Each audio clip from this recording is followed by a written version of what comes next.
Deus, louvado seja o nome de Jesus, engrandecido seja sempre o nome do Senhor Jesus.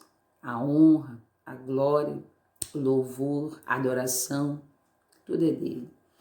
É por isso que a Bíblia diz assim: adorai aquele que fez os céus e a terra e tudo que nela dá. Não adorem a homens, não adorem a imagem, não adorem rótulos. Às vezes a gente adora muito mais as coisas naturais do que as coisas que são espirituais. O que é espiritual, com certeza, é o que desce, que emana de Deus. E as coisas que são da terra, adoração a ídolos, adoração a líderes, adoração à igreja, adoração é somente dada a Deus. A Bíblia nos fala: adorai aquele que fez os céus e a terra e tudo que nela há. É Ele que nós devemos adorar. Não adore as coisas naturais, porque isso entristece e rouba, né, a adoração de Deus. Às vezes a gente está adorando um irmão, idolatrando um irmão. Ah, mas aquele irmão ali, ó, ele prega muito bem, ó, ele é uma benção. E às vezes a gente não percebe que se tornou uma idolatria, porque a gente só quer ir ao culto se for aquele irmão ou aquele líder que vai pregar. Quem prega é o Espírito Santo, não somos nós somos instrumentos de Deus, nós somos canal de Deus, mensageiros, atalaia, como a Bíblia diz, né? Eis que eu te pus por atalaia. Atalaia significa mensageiros, aquele que foi escolhido, separado por Deus para levar a mensagem da cruz, a mensagem que salva, que liberta, a mensagem que cura, a mensagem da redenção, porque a Bíblia nos fala que a nossa salvação, a nossa redenção, ela está bem mais próxima do que nós imaginamos, mas ainda em nossos olhos, ou melhor, nós ainda conseguimos ver muitas coisas que precisam ser transformadas dentro das igrejas. Nós ainda enxergamos algumas coisas que não foram modificadas nas pessoas. Por mais que a gente pregue, por mais que a gente ensine, por mais que a gente fale, mas ainda tem muitas coisas que precisam ser retiradas do meio da igreja. Tem muitas coisas que ainda precisam ser removidas da tua vida, da minha mente, do meu coração, do teu coração. Porque a Bíblia fala que a inclinação da carne gera morte, mas a inclinação para as coisas do Espírito gera vida. E a gente vê que muitas das vezes a igreja ela está se inclinando mais para as coisas da carne, como festas, como encontros de casais, como outras coisas. Entenda uma coisa, que o encontro de casais não é pecado, festa não é pecado, mas às vezes nós não colocamos propósito nisso. Às vezes nós estamos nos enganando porque queremos somente nos alimentar das coisas materiais, ou queremos estarmos nos divertindo nesses encontros. Não há pecado em relação a isso. O que nós precisamos estarmos atentos é no propósito, da salvação de vidas, de restauração de vidas. Tem que ter resultado. Eu me lembro que eu sou uma pessoa das antigas, né? Em que todos os eventos que eram feitos na igreja tinham propósito. E os propósitos eram as vidas, eram as almas, era ganhar almas para Cristo, né? E hoje a gente não vê isso. As pessoas fazem eventos e não colocam propósito nos seus eventos. É mais para se divertir, é mais para passar o tempo, dizer, nós estamos dentro da igreja, é mais para dizer que nós estamos em comunhão uns com os outros, mas não há um propósito verdadeiro por trás do evento, por trás das coisas que têm sido lançadas. E isso a gente precisa estar mais atento. A Bíblia diz assim, que nós temos que atentar com mais prudência para as coisas que nós temos ouvido. Atentar, ou seja, observar com mais prudência. Precisamos estar mais atentos e não estarmos distraídos. Às vezes estamos dentro da casa de Deus, mas com distração. Nós estamos ali sentados, mas estamos pensando em alguma coisa.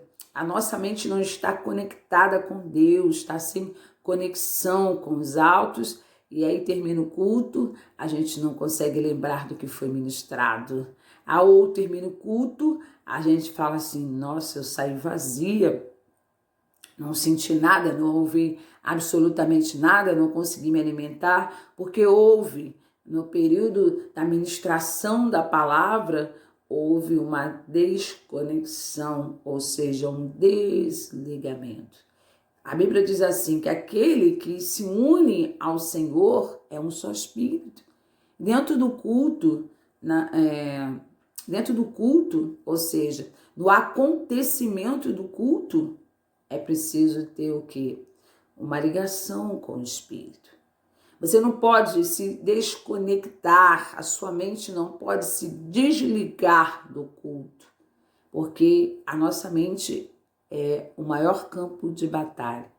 Se você não sabe, a nossa mente é o lugar aonde Satanás ele fala, aonde os demônios ele atua através dos pensamentos, ele sopra pensamentos, ideias, distração. Ele faz você viajar no seu pensamento, horas. Você não está no culto. Uma vez eu me lembro que eu estava vivenciando alguns problemas, na empresa onde eu trabalhava. Minha cabeça estava muito pesada, a mente pesada. E eu me recordo que eu estava na linha, a linha estava parada. E as pessoas ficaram horas e horas me chamando, Adriana, Adriana, Adriana, Adriana. E eu não conseguia ouvir as pessoas me chamando, porque eu estava tomada, dominada pelos meus pensamentos, Estava vivenciando, atravessando um processo e que eu ficava conectada com algumas coisas. Então, não é diferente que, como o diabo ele não quer que você ouça a palavra, porque sabe que a palavra liberta, a palavra cura, a palavra transforma, a palavra de Deus, ela é vida, ela traz vida àqueles que estão mortos, ela ilumina aqueles que estão em trevas. Ele vai se encarregar logo de tomar a sua mente por pensamentos. Vai fazer você pensar no que você tem que resolver, vai pensar no dia do amanhã, vai fazer você se distrair com alguma criança no culto, enfim.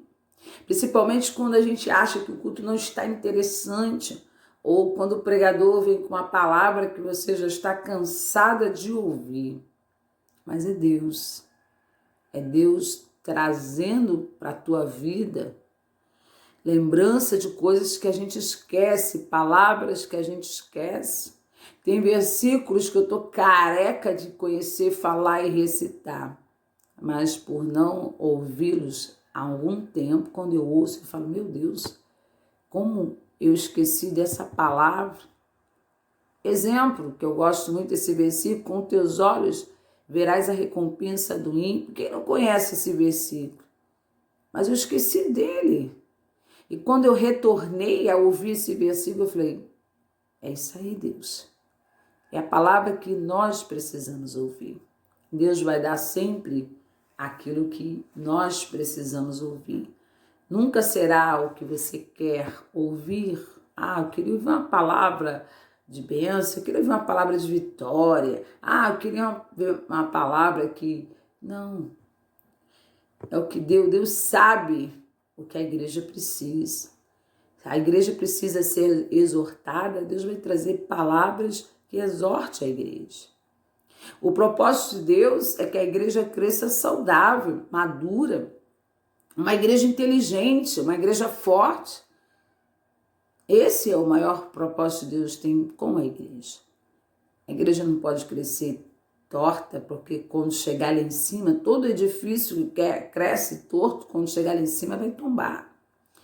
Então é por isso que às vezes o trabalho é demorado, a obra é cansativa, porque enquanto tudo não estiver alinhado, Deus não pode dar o crescimento, Deus não pode trazer o crescimento, porque não está alinhado, não está ajustado com a vontade de Deus, não está alinhado com a palavra de Deus.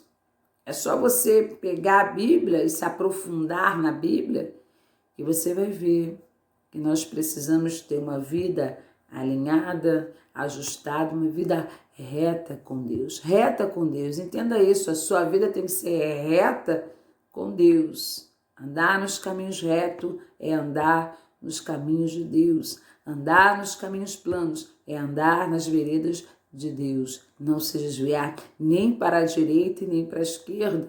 Mas aí eu lanço uma pergunta de quantos têm se desviado para a direita e para a esquerda. Quantos não estão andando no caminho reto? Vou te falar uma coisa, que muitas pessoas, elas vão à igreja, elas não são a igreja. Muitas pessoas que elas estão na igreja, mas elas não têm nenhum envolvimento com a igreja. Elas não querem ser a igreja de Cristo, porque o templo do Espírito somos nós. Nós precisamos entender que o Espírito Santo, ele habita em nós. Ele precisa de cada um de nós para que ele venha fazer morada. E aí quando há uma junção dentro da igreja, a gente vê uma explosão do Espírito Santo. Porque lugar onde há pecado, onde o pecado reina, certamente o Espírito Santo ele não tem liberdade, ele não tem como agir, porque o pecado está ali no meio. Deus não compactua, gente, com coisas erradas. É por isso que o ministério tem que ser santo, tem que ter uma vida no altar, uma vida com Deus, uma vida regrada com as palavras, né? Tornar-se um praticante verdadeiro das coisas de Deus, levarmos a sério. A obra não pode ser feita pelo braço da carne. Muitos estão fazendo a obra de Deus pelo braço da carne. Não é estar no altar, é ser o altar de Deus. O altar é você que tem que ser o altar do Espírito Santo. Sabe? Eu vou fazer o culto porque eu tenho que fazer, porque se eu não fazer, o que eu vou falar para os irmãos? Vou me sentir envergonhado. Gente, olha, hoje não vai ter culto não, porque eu não estou em condições de fazer. Claro que isso nunca pode acontecer. Mas se você não está bem, não faça empurrado. Não faça por fazer, ou somente por obrigação, ou por desencargos de consciência, não. E aí dá qualquer coisa, gente. Não há cura, não há milagres, não há restauração, transformação de vida. E eu digo uma coisa, o pregador vai ficar cansado, porque tudo que é feito pela carne, com certeza, vai cansar uma hora. Não vai ter forças para levar adiante um trabalho que é feito na carne, porque cansa. Porque o que dá a vida à igreja é o Espírito Santo. Mas se o pregador não estiver aliançado com Deus, se o pregador não estiver unido, como o versículo que eu falei atrás, né, que aquele que se une ao Senhor é um só Espírito, então tem que haver essa união com o Espírito Santo. A separação gera morte. Agora, a união está atrelada. Senhor, eu estou contigo, meu Pai. Vem comigo para que possa fluir a maravilhosa graça de Deus. Deus tem muito para derramar. Não cessou, não se esgota. A fonte é inesgotável. Água que jorra, água viva, águas cristalinas. Significa que Deus tem sempre algo novo para derramar sobre a vida da igreja. Agora, cabe a nós, responsáveis, líderes, cabe a nós, né, que estamos de frente de alguma coisa, estarmos sempre conectados a essa fonte. Então, hoje eu daria um tema a essa mensagem. Não se desconecte de Deus, porque isso pode gerar morte. A vida só recebe quem está enraizado com Deus. Se a planta não estiver enraizada na terra, ela perde vida. E não é diferente, as coisas naturais, elas servem para nos ajudar, ou seja, como exemplo para as coisas espirituais. Jesus sempre nos ensinava por parábolas, ilustração, não é diferente. Nós precisamos ter as nossas raízes em Deus, em nome do Senhor Jesus. Amém? Que a graça e a paz de Deus, a bondade do Espírito Santo desça sobre a tua vida. Que Deus venha como um fogo sobre a tua vida, queimando o pecado, queimando a mentira, o medo, queimando a idolatria, queimando a hipocrisia em nós, e sejamos verdadeiros servos autênticos, bem esclarecidos, de forma que a nossa transparência de vida, nossa transparência em nosso caráter possa refletir Deus em todo o tempo. Em nome de Jesus. Amém. Graça e paz.